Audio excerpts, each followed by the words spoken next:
everybody, welcome to a Tuesday morning. So glad you're with me on another Mic Talk. We are here at Song and Sword. Songandsword.com is the place to go. You can do anything there. We can hear your prayer request. You can talk to us about Jesus. You can find out information about who we are, what we believe, how to become a member, so many things. You can also text prayer to that number on the screen and we'll pray with you. That's what we love doing for all of you. The church is going great. It's growing so strong and doing such good stuff. And we're really excited about all that. Hey, listen, speaking of prayer requests and stuff, if you want to email prayfor@songandsword.com, pray for, and give us a name and address, we have a team of people that will pray for that person. Maybe it's a relative, maybe it's a spouse, maybe it's a kid, maybe it's you. We'll pray for you, and then we'll send you a card of encouragement. Pray for, that's email, prayfor@songandsword.com. Today, Lord willing, be praying for me. Lord willing, later this morning, I'll be at the Abundant Life a couple of blocks away from here, preaching at their chapel. They do a daily chapel at 11 o'clock for people that have some extra special needs, come in off the streets, and they have a chapel and they feed them. So I'm going to be down there preaching today. Be praying for your pastor for that. Guys, I'm really excited about what God's doing. We have started to collect more and more, picking up momentum for a building fund. If somebody was asking me the other day, that building fund, what are we're going to build a building? And the answer is we're going to look to lease a building long term. So we're getting a building fund together so we can make a place that looks like our own, and we can furnish it, and we can have a place to do church 24/7. Chateau's great, but we get it 5 hours every Sunday. That's it. We need more space to do ministry. And God's growing our church, and He's growing us. And so I'm not, honestly, just the way we were a year ago, we were just at rock bottom, zero. So I'm not ready at this point as the leader to go, let's get into debt and build a church building. We probably could get a loan, but I don't think it's time for that yet. So that's where the building fund's going to. Remember, continue giving your regular funds as well. That's very important because that keeps the ministry going day to day. Guys, I'm reviewing again. I don't know if you remember or not. Yesterday I started. If you missed yesterday, go back and listen to it.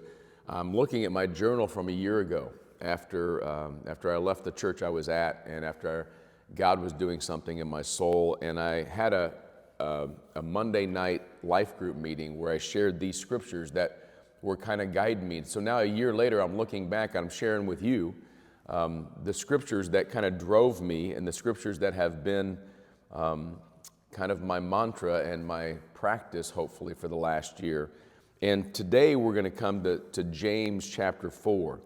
James chapter 4. Remember, James is the brother of Jesus. Sometimes we confuse him with James and John, but James, the brother of John, was killed early in ministry in the book of Acts. And so this is James. He was known as James the Just, or Old Camel Knees, because he had, his tradition was that he prayed so much on his knees that his knees were calloused like camel's knees.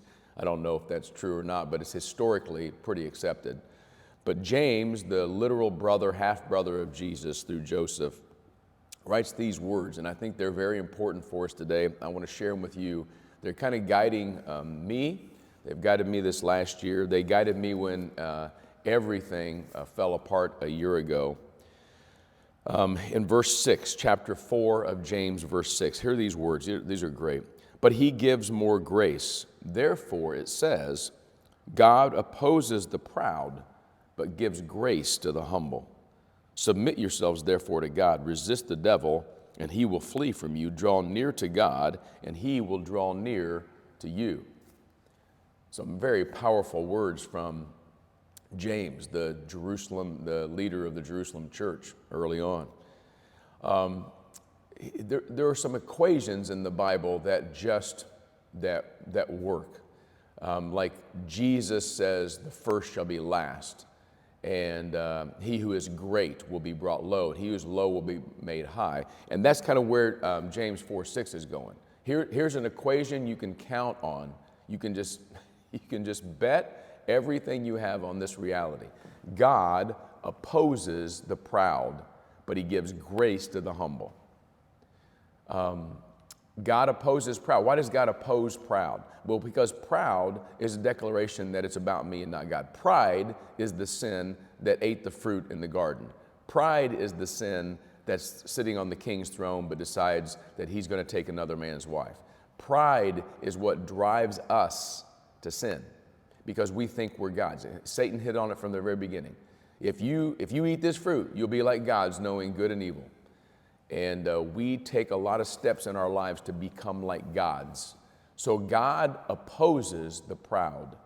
If you think you're all that, if you think you're high and mighty, if you think you've got it all together, it's all about you, you're a self-made man or woman, you're great in your own eyes, God's against you. And I'm telling you, that's a scary thing.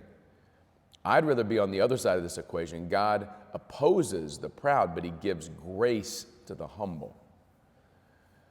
And a year ago, I took this to heart and literally, physically took humility before God as a thing. And I literally lay on this floor many, many nights in a row with my wife, sometimes by myself, sometimes with worship music going in the background, and just laying on the floor before God, crying out to him, saying, God, here I am. I'm broken before you. I need you. You're all I've got. And that might sound like desperation, and there were some desperate moments, but the reality is I was trying to practice this. I was trying to say, well, if God opposes the proud, I don't want to be prideful.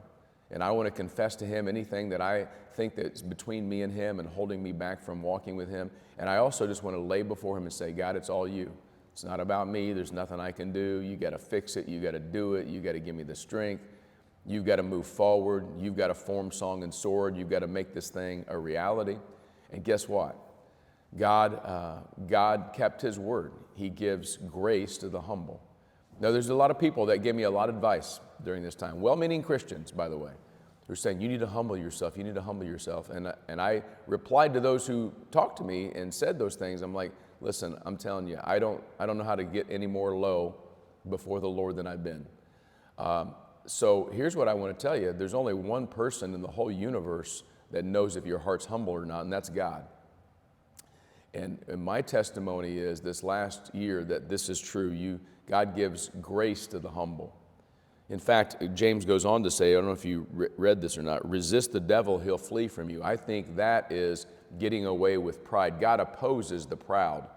So if the devil's in your ear saying, be prideful, be all about you, then resist the devil, he'll run from you. But if you draw near to God, he'll draw near to you. And the best way to draw near to God is to be humble. Let's practice that today. It's all through the scripture. It's a hard one. It's hard to be humble. It's easy to think that you're great and have pride.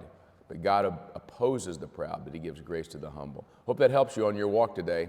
A little long-winded today, but preachers have a tendency to do that. Love you guys. Peace.